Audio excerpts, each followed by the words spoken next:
Welcome to digital world.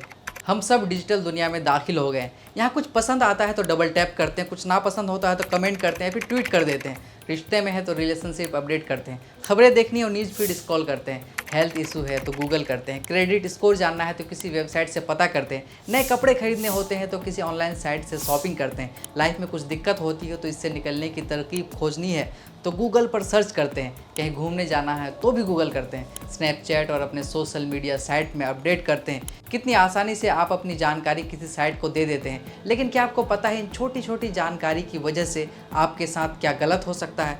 क्या कभी आपने सोचा है? कोविड के दौरान आईसीएमआर द्वारा यूज़र का डाटा कलेक्ट किया गया था। कहा जा रहा था कि इससे 2023 में 80 करोड़ से ज़्यादा लोगों की डाटा लीक की खबर आई थी। इसमें लोगों का ईमेल, फ़ोन नंबर, एड्रेस और आधार नंबर भी शामिल है। सर्फशार्क की 2023 की पहली तिमाही की रिपोर्ट में बताया गया कि भारत में जनवरी से मार्च 2023 के दौरान 21 लाख अकाउंट की डाटा लीक होने की घटना सामने आई। क्या आपको पता भी है कि हम डिजिटल जासूसों से घिरे हुए हैं? आपका नाम, आपकी उम्र, आपकी हाइट, आपका वेट, आप क्या करते हैं, कहाँ रहते हैं, कहाँ जाते हैं, आपकी धार्मिक और राजनीतिक विचारधारा क्या है, आपकी पसंद नापसंद, आप क्या खरीदते हैं, आपकी सैलरी कितनी है, ये सब चीज़ें किसी अनजान आदमी को पता है।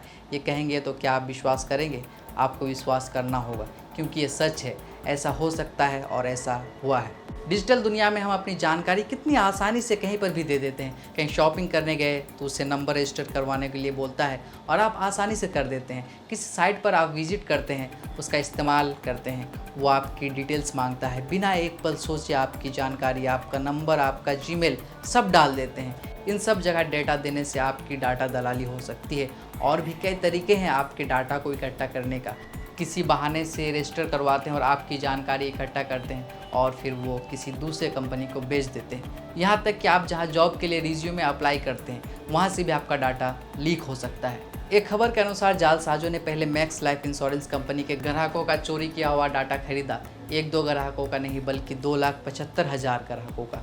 डाटा हाथ में आते ही गिरोह ने लोगों को फ़ोन कर उन्हें प्रीमियम में रियायत देने का झांसा देकर प्रीमियम फर्जी नाम पते पर खोले गए खातों में जमा करा ली। अगस्त 2022 में खबर के अनुसार ऑनलाइन इंश्योरेंस ब्रोकर पॉलिसी बाजार से 5.64 करोड़ लोगों का डाटा लीक हुआ था।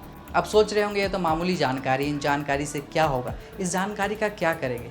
ये जानकारी मामूली नहीं, ये जानकारी बहुत कीमती है, खासकर विज्ञापन कंपनियों के लिए। आपकी इन्हीं जानकारी से लगभग 3 अरब का व्यापार चलता है। आपके डाटा का 2 तरीके से इस्तेमाल हो सकता है, एक विज्ञापन और दूसरा फ्रॉड।